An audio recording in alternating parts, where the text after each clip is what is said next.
perpetually snowy Armageddon is taking place in several regions of Canada.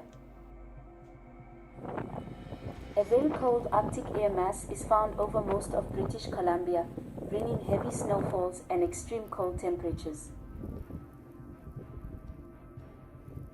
Environment Canada issued a snow warning on December 19th. Vancouver residents woke up Tuesday morning after the biggest winter storm of the year.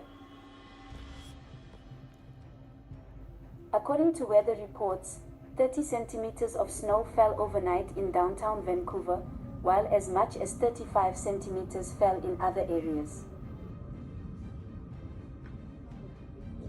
Heavy snowfall paralyzed sea, land, and air communications. Vancouver Airport has announced the suspension of international flights from December 21st to 23rd. At one point, about 14,000 customers in the region were left without electricity. The Ministry of Transport and Infrastructure has issued a traffic warning urging drivers to avoid driving due to heavy snowfall.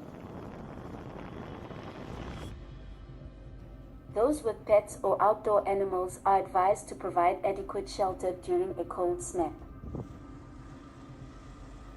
In the next few days, there will still be low temperatures and cold weather, and snowstorms are expected to increase.